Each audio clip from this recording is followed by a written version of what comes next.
So this lecture is called Marbles of the Gods, the Megalithic Spheres of Costa Rica and around the world. Now this is a subject I've been researching for many years.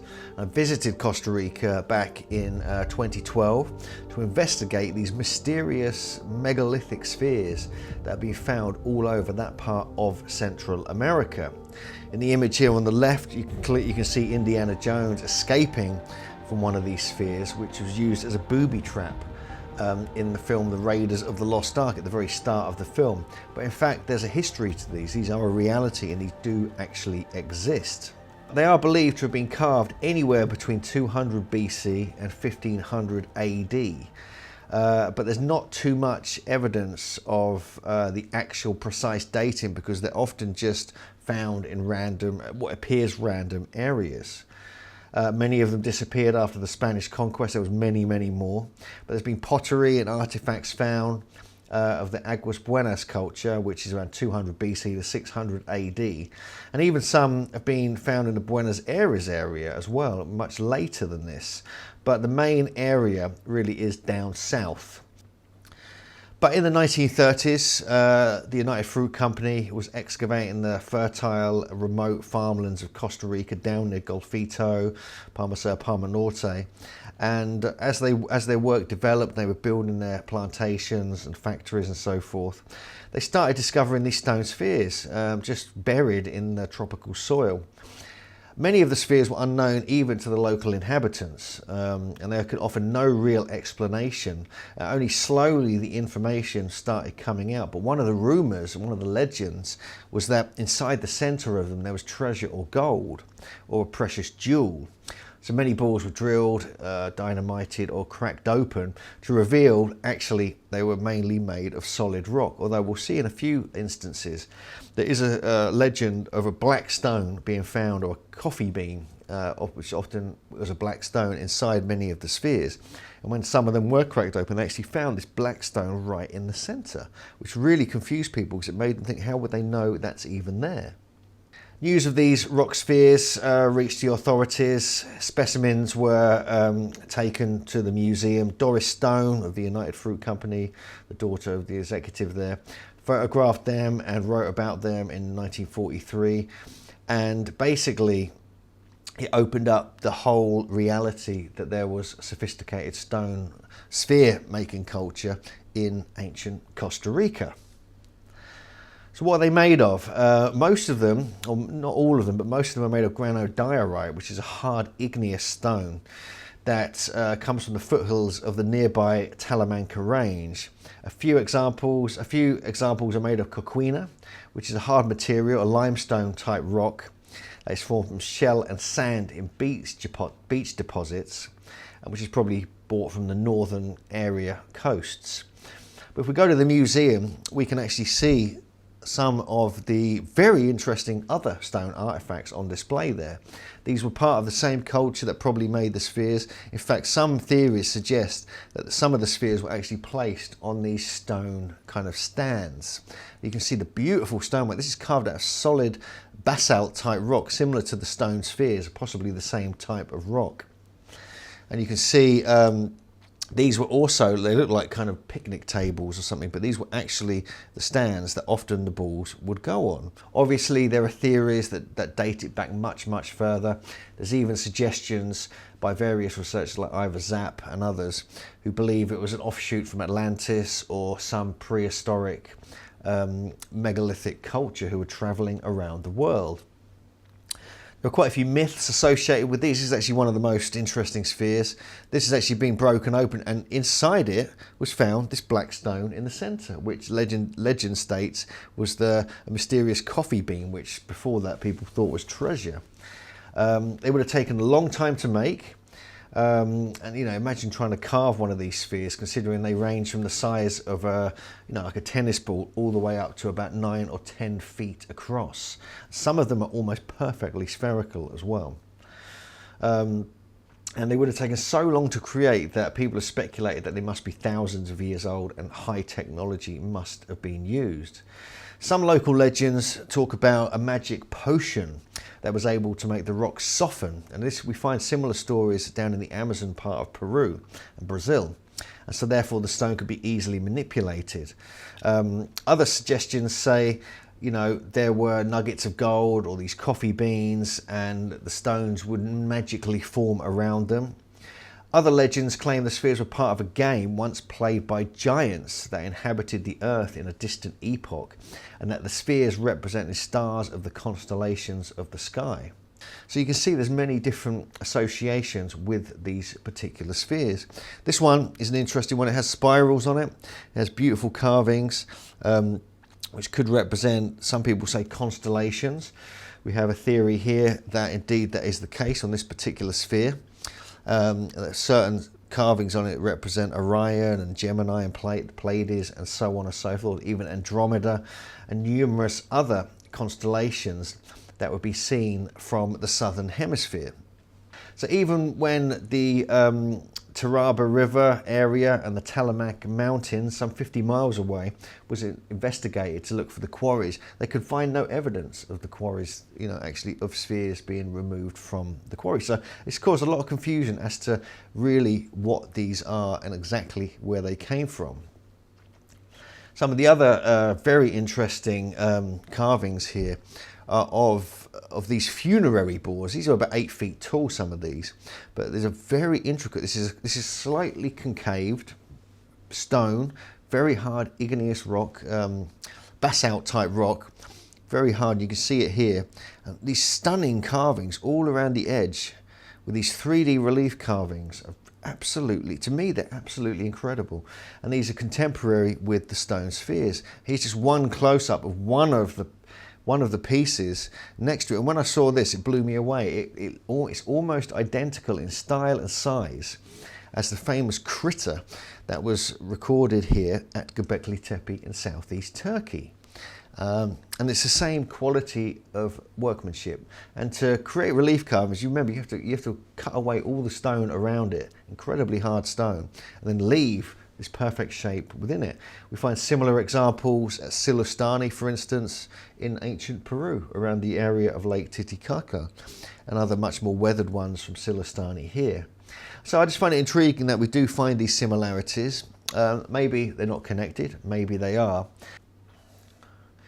One of the spheres has a hole absolutely drilled into it as well, which would have been some kind of drilling technology. We're not sure exactly what that is.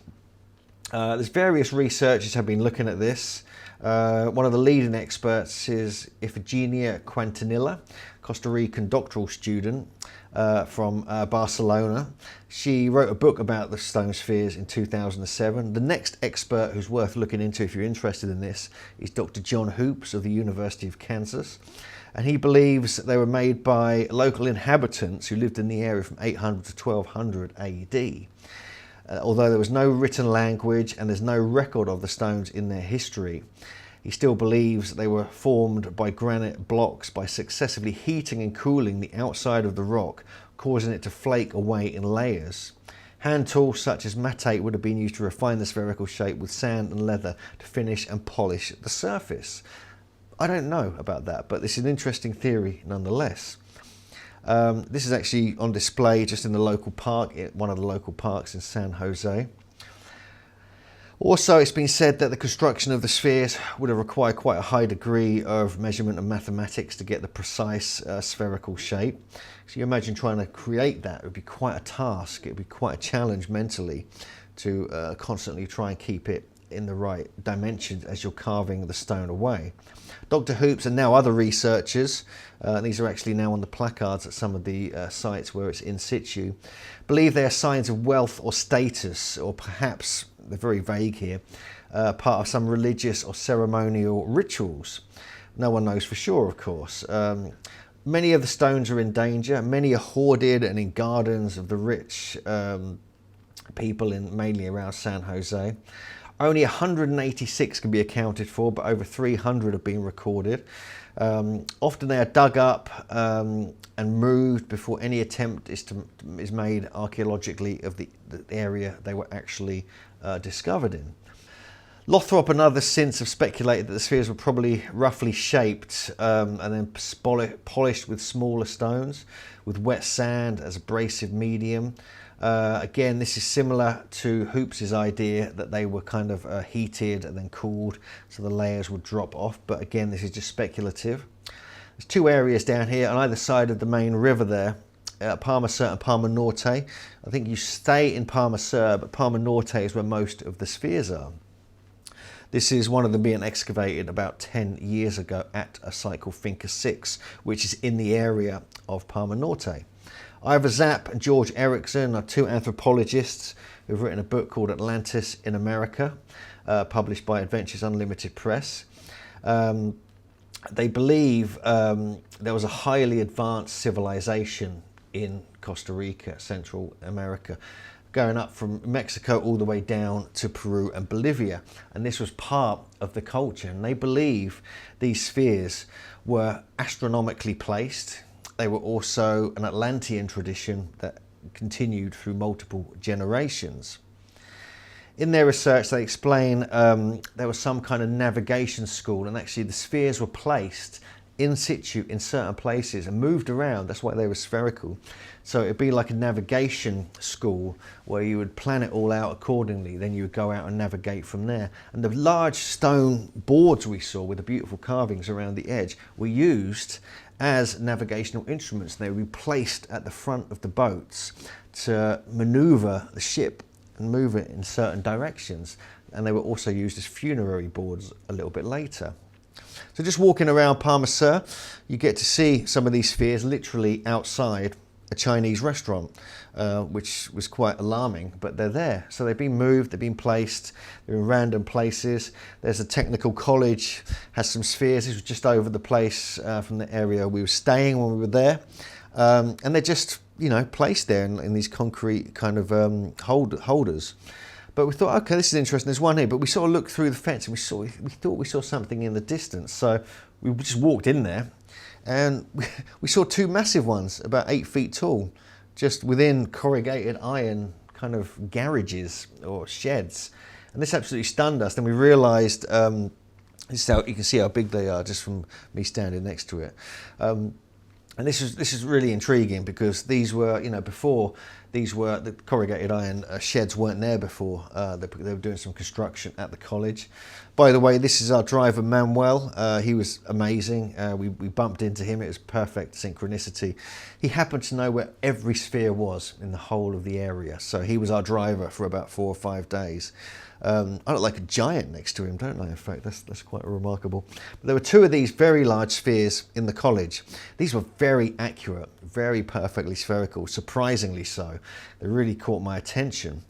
And I've also put, if anyone's interested, this is the exact location of where these particular ones are.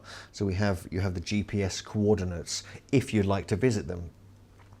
But all around the town there, if you walk around the town, just try and go on every single street, and you'll start spotting them around the place. This is in just the main park in Palmar Sur. Here's a close-up again of one of the spheres. And there's Manuel trying to sell us things while he was driving us about. But we did buy some because he was such an amazing guy. Very reasonable rates for a personal taxi driver.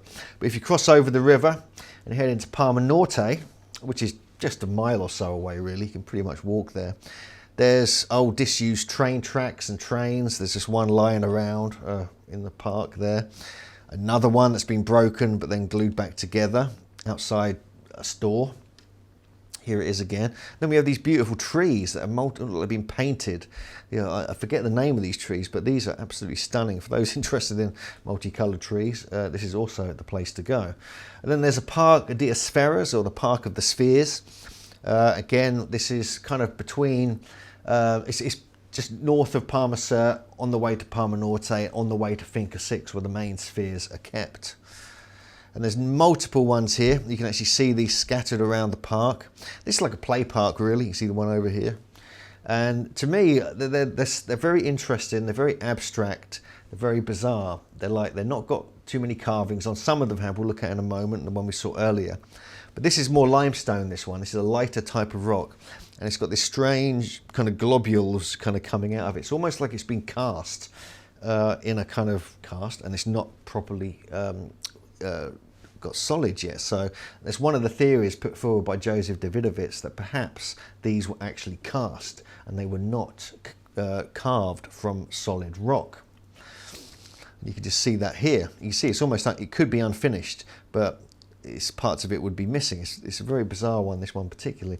And this is just an image that was from a video about this, which suggests they could have been cast in harder rock. But they're all different shapes and different sizes. Some of them aren't perfectly spherical. This shows you an artist's impression of how this would have happened. And again, if you take the road towards Finca 6 from Palmar Norte, I believe heading north or northwest, there's me inspecting some broken parts of spheres just off the side of the road, you know, just bizarre. It's just like massive blocks here. All these ones have been broken open and split. And you can see another one here which kind of looks like it's unfinished, or it's not an incomplete cast. One here that's been split completely in two.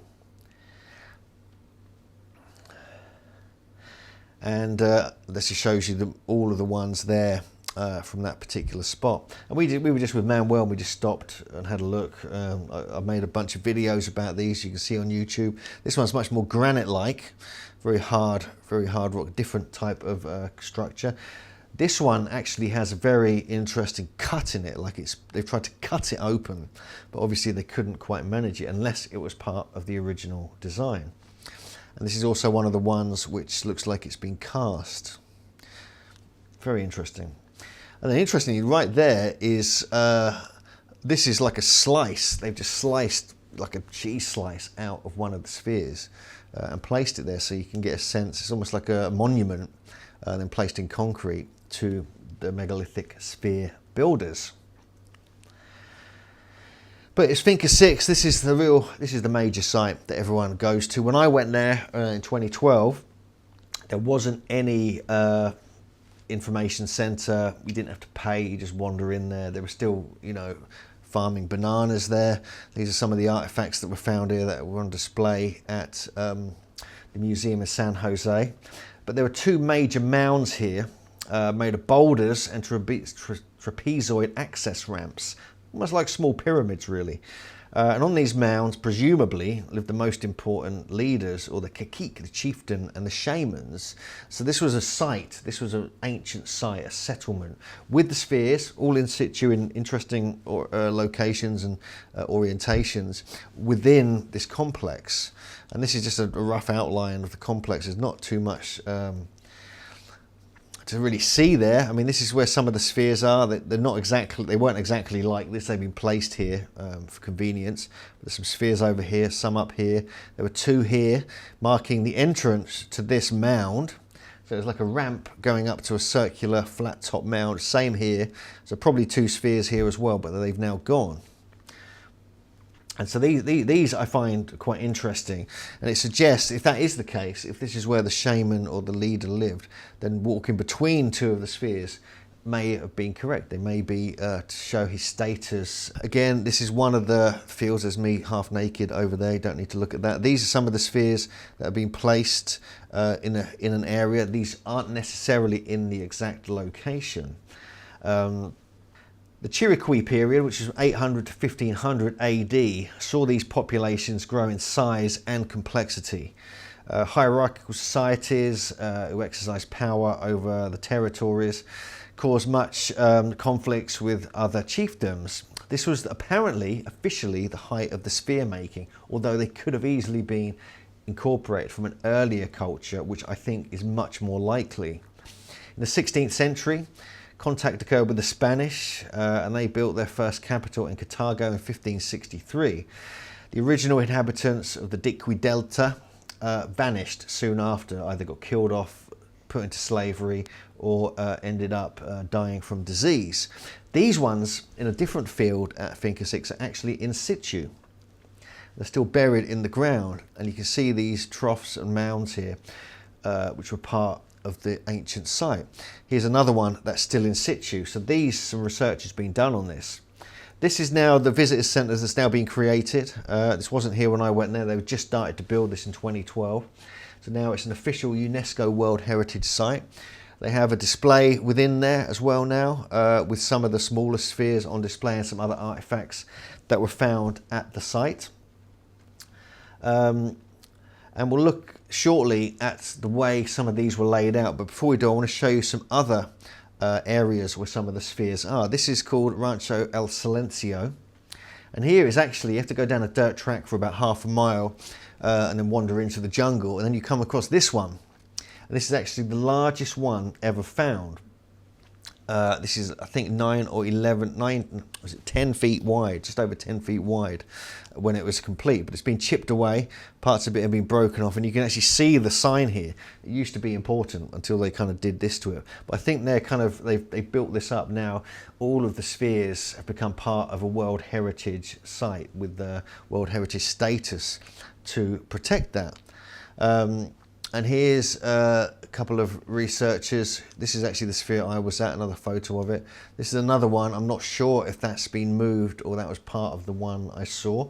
There's another area, another house. This is where some of the local archaeologists and local missionaries and others stay.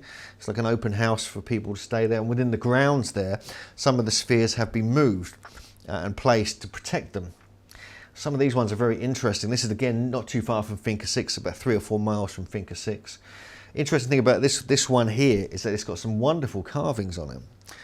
You can't really see it too clearly, but there's spiral carvings here.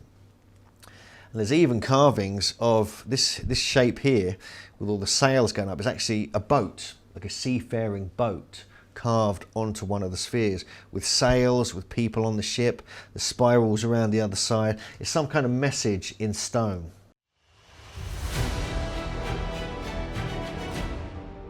The mystery of the Scottish stone spheres, prehistoric geometry and the Tiwanaku connection. But it's these stone spheres that really fascinate me. Now, the one on the left here, so this is actually not one of the stone spheres. This is actually interesting because it's a Roman sphere found in France, made of metal. So they were still creating these dodecahedral shapes, even up to the times of the Romans. As for these, over 420 have been found in the vicinity of Neolithic stone circles in northern Scotland. 169 of them come from Aberdeenshire alone. Outside Scotland, examples have been found in Orkney, Ireland, and even in England at Durham, Cumbria, Lowick and Bridlington. Here are some of the examples. Now, one of the interesting things about these is that they fit in the size of your hand. They're roughly the size of tennis balls or a bit smaller, and they have multiple different geometries and different shapes and different amounts of protrusions on them. Some date from 3200 BC, potentially right up to about 1500 BC. Some show beautiful craftsmanship and symmetry. Others show extreme mastery of working with stone, while others look some rough, badly made or unfinished. However, some of the better examples seem to be within a few millimeters of size of each other, suggesting they were using a standard unit of measure, perhaps the megalithic inch, which was again discovered by Professor Alexander Thom.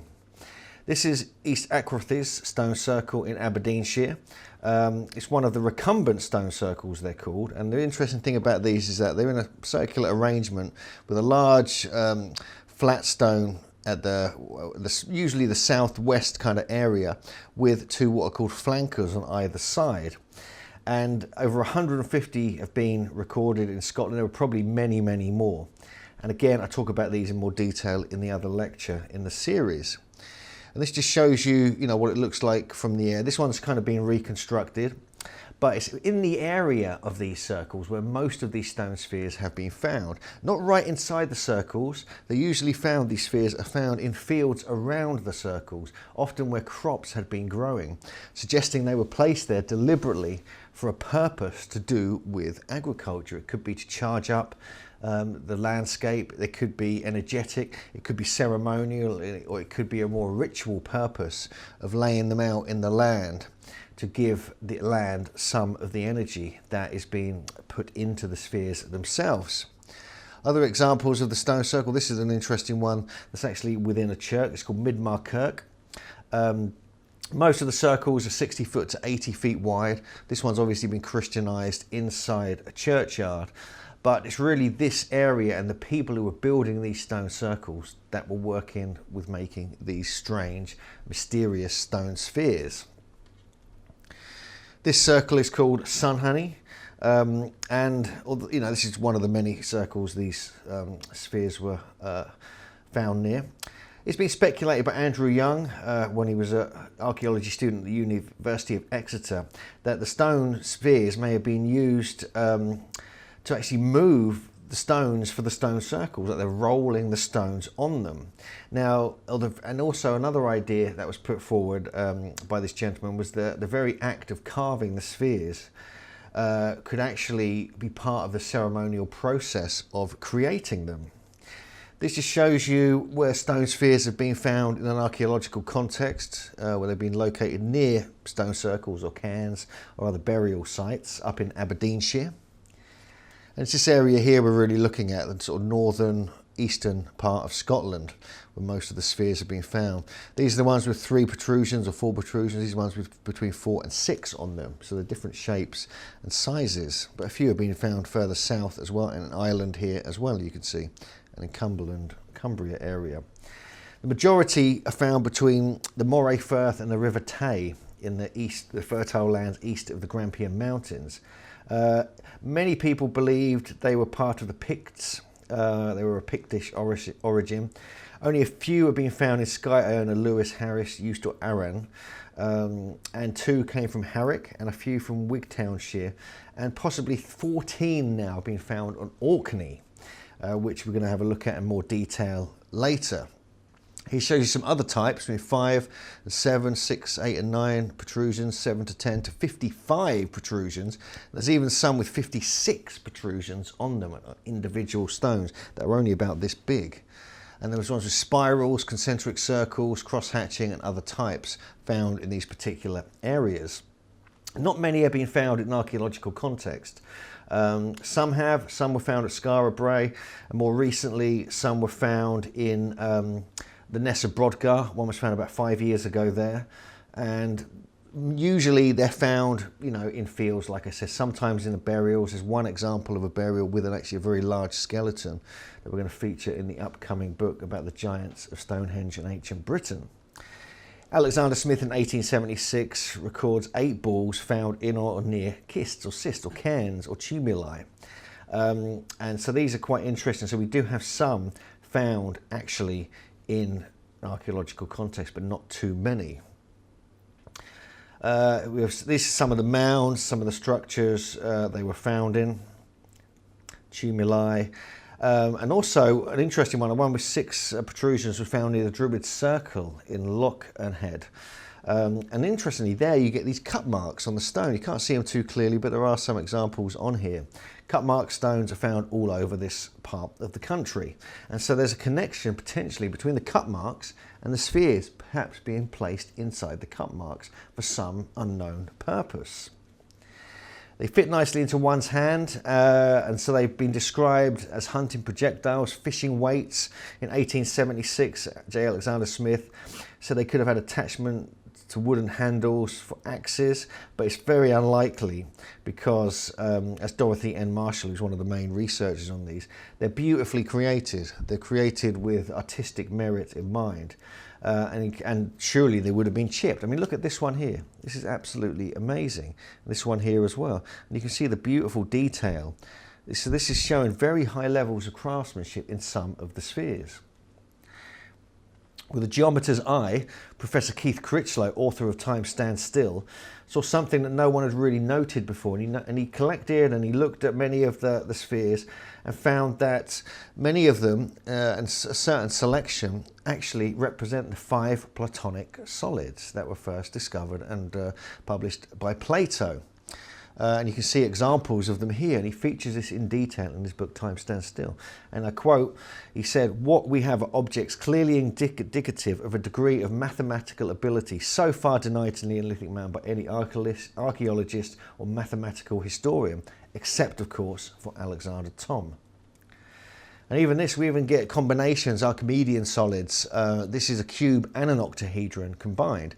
These are the corners of the cube here. Can't see the 2 bottom ones, and the points of these would be an octahedron. and they nest within each other. This is something that Plato believes. It's believed he was the first person to really talk about this. But actually the nesting is something that's found in the Scottish stone spheres, perhaps 2,000 or 3,000 years earlier than previously realised. These are actually on display at the British Museum. There were more on display. There were more in their stores down below in the warehouse, but they only have 3 on display. These are all from Aberdeenshire. But the numbers of protrusions do range from 3 to 160, which is a remarkable feat considering their size. But all show appreciation of symmetry. And if not symmetry, they show very artistic skill. And this is what Alison Roberts noted, who's a curator at the museum.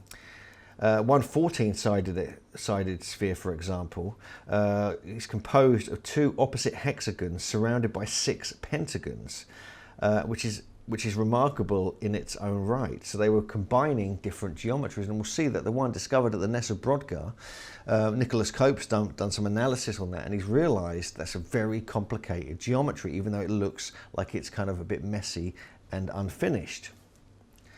Alexander Thom believes they are proof that megalithic man was able to use these solid geometries, and they had a perfect mastery of this subject. Other researchers and academics believed they weren't, and they were very simple. But Skara Brae in Orkney, this is a fascinating site. This goes back to at least 3,100 or more BC. It's on the west coast in the Bay of Scale on Orkney, and it's a complete Neolithic village, and it was only discovered not that long ago, less than 100 years ago. You can just get a sense of the location here, and they have all these beautiful kind of almost like stone houses built within the site itself. You can see the beautiful bay there. I managed to get some aerial shots of that. Some are on display in the museum, and others are on display in some of the major museums in Glasgow and in Edinburgh. It shows you another shot of the site itself. But they are stylistically quite similar to designs and geometries and carvings we find in the Boyne Valley of Ireland. And there's even some bedpost and kind of upright stones or orthostats that are kind of lying on their side, like you can see here. One of these in Skara Brae, it's actually got some beautiful carvings on them that looks just like what we find on the stones. You can see those here. See, these are all from Skara Brae, and Newgrange has been compared to them. So we're finding the same kind of styles on different sides of the ocean, of the sea there. These are the ones found at Skara Brae. Very unusual. This one isn't a sphere. This one almost looks like some dangerous weapon, but this one's got that beautiful carving on it that we saw, which is similar to what we find in the Boyne Valley. That's just a close-up of the one with the multiple bosses on it. And this is the one with what looks like some kind of mathematics or language on it.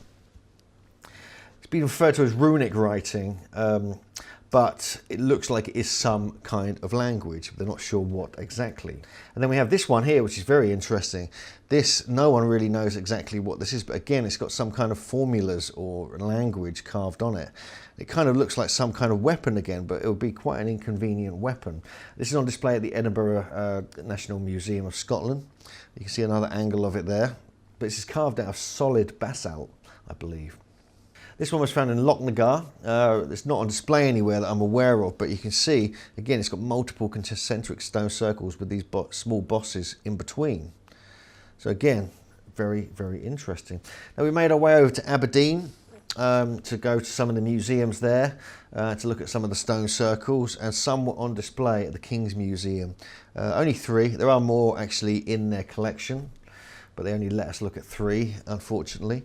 But some of the classic ones are here. We have this one here with the grid patterns over it. This one here with the sort of multi-layered bosses.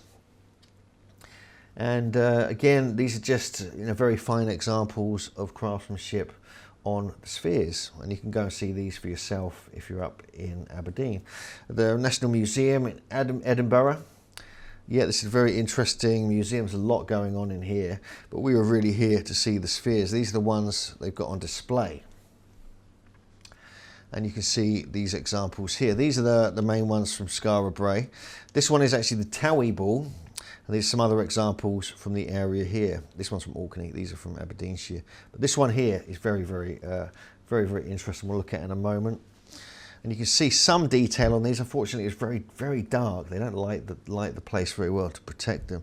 There's some other examples we found in a different room from Bogmill and Mount Blairy, both Aberdeenshire area, I believe.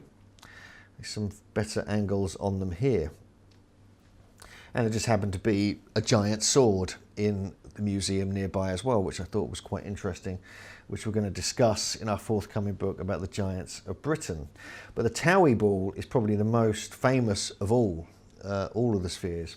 And you can see that here. You can see the precision stone carving and the stonework. Again, it looks like it's been softened. This is a photo by Martin Morrison. He managed to get some fantastic photos of these spheres with a much better camera than me.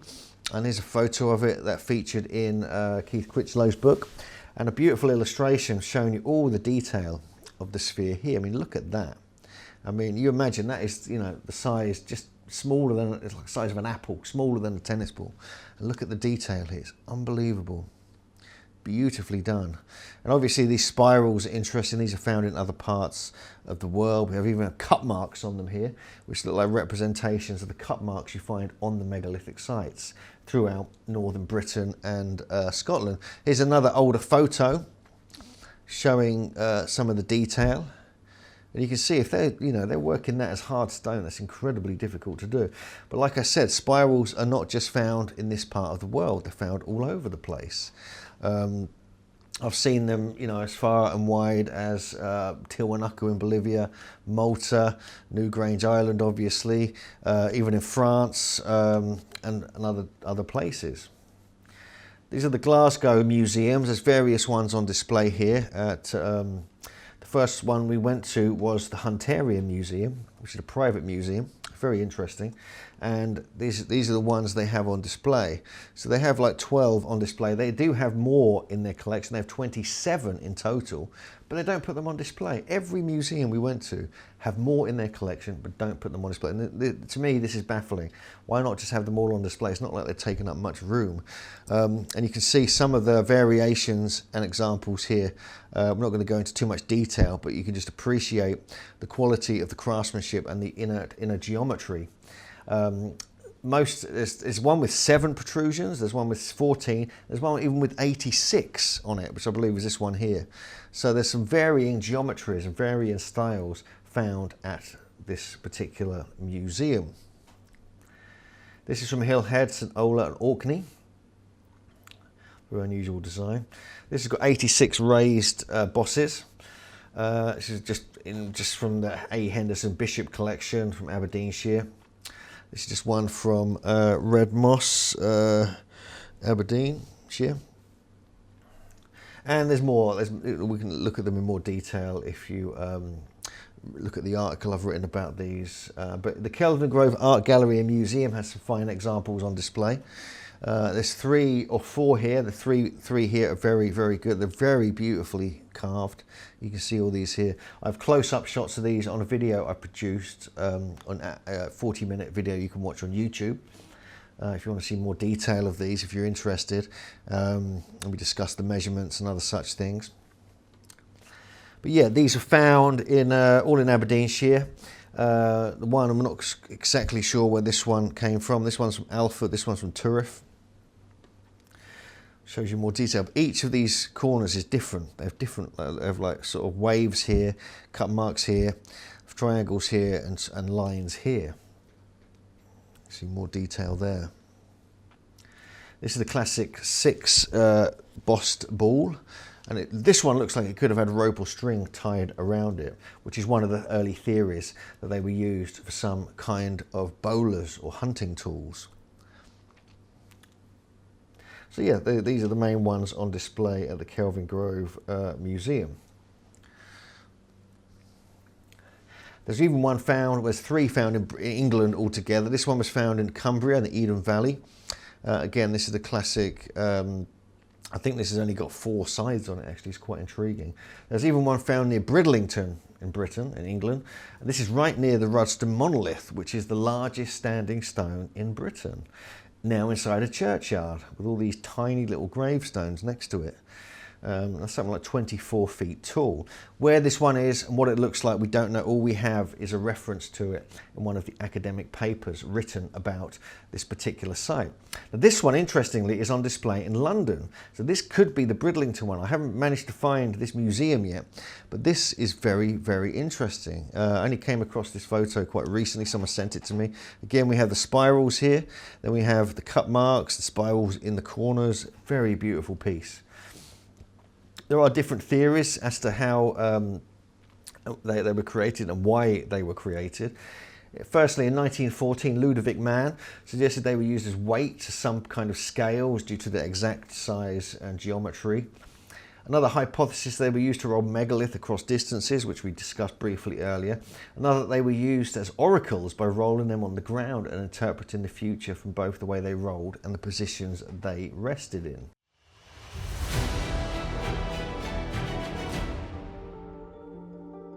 The Bosnian Indiana Jones has come in contact with the giant stone sphere.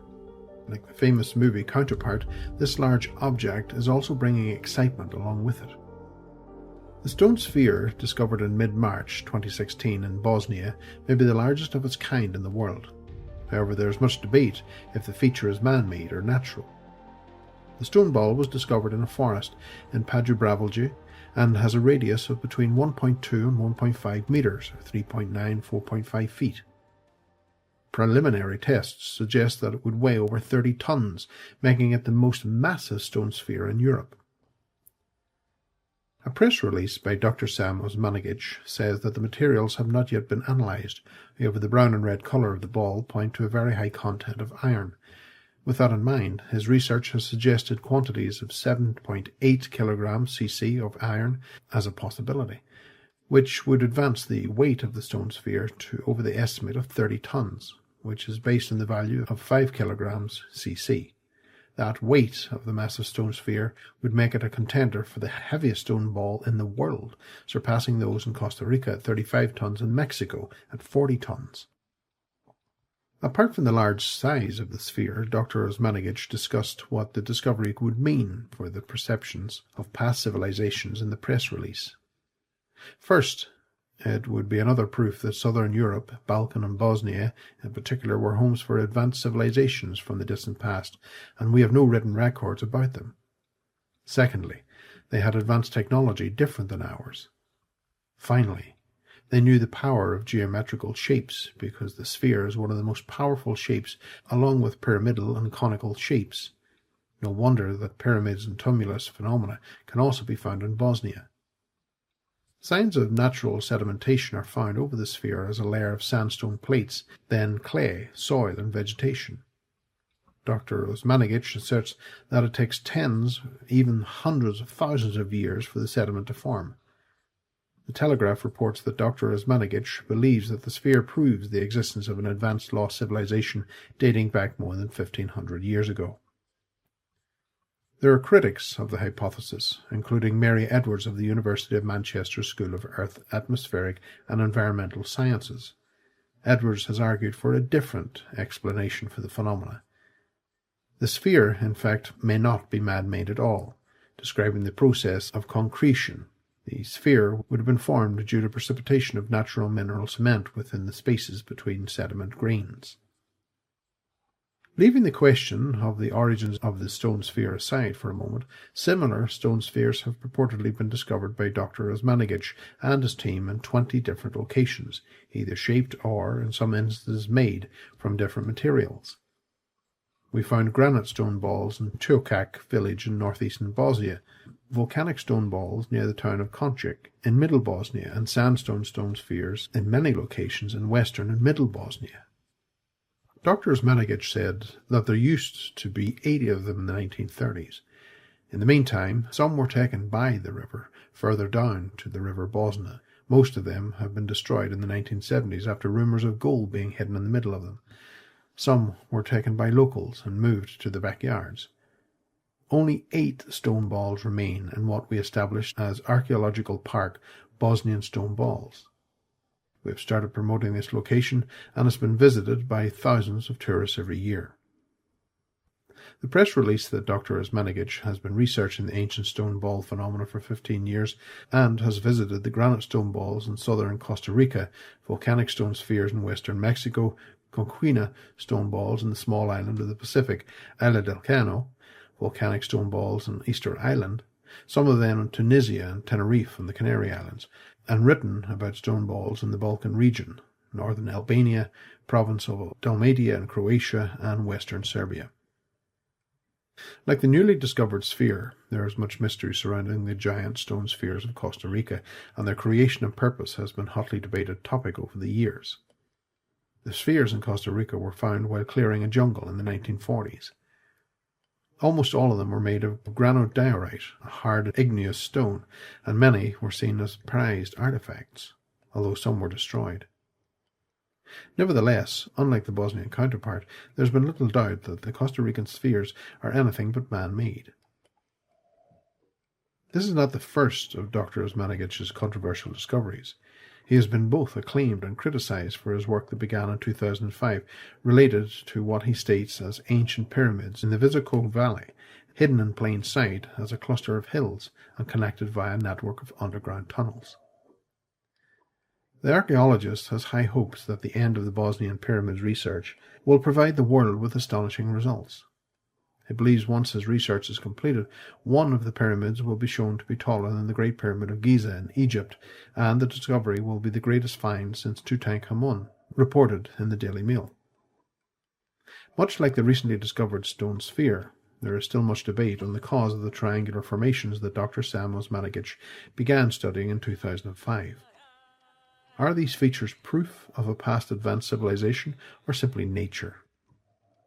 Even though his assertion on the pyramids has been questioned by some of his peers, the Bosnian government gave Dr. Sam Osmanagich financial backing to enable excavations to be carried out in the region. Nedzak Brantovic, Bosnian Prime Minister at the time, said, "We were told the world was laughing at us, but there is no government in the world that should stay quiet on things which are positive." 5 carved stone balls are part of a collection in the Ashmolean Museum that were discovered in Scotland, Kincardineshire, Aberdeenshire, and Banff.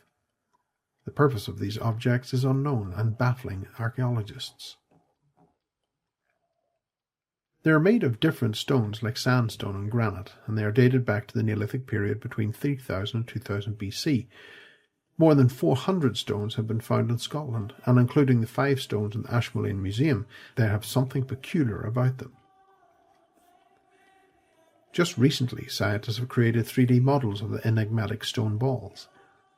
Their new models also show some previously hidden patterns, and other details that could not have been appreciated by the naked eye. In total, 60 models have been made, including the most famous of the stone ball collection, the Tawi ball.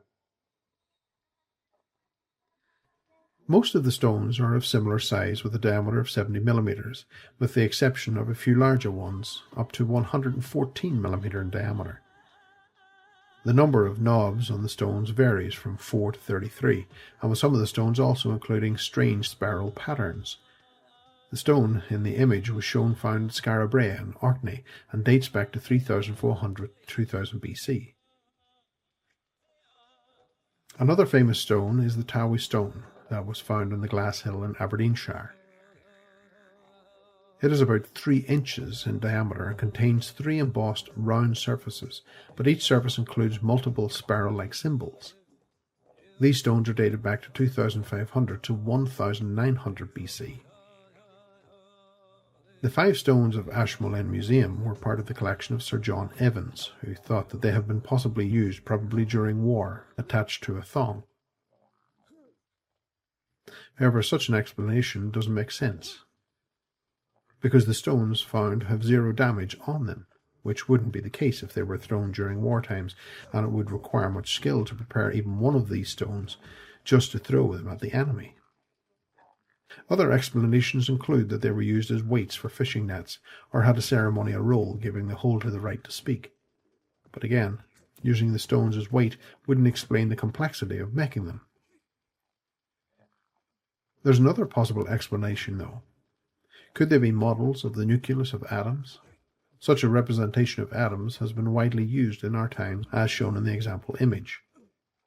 It is possible that whatever made these objects had knowledge of chemistry and could represent the atomic structure of different atoms. At the very least, the embossed symmetrical patterns suggest that whoever made these objects had knowledge of geometry, and may have even been able to represent the platonic solids, regular convex polyhedrons, where the faces are congruent, regular polygons with the same number of faces meeting at each vertex. But in all those cases, we know during the Neolithic period that such a knowledge couldn't exist. Or could it? For now, the true purpose remains a mystery.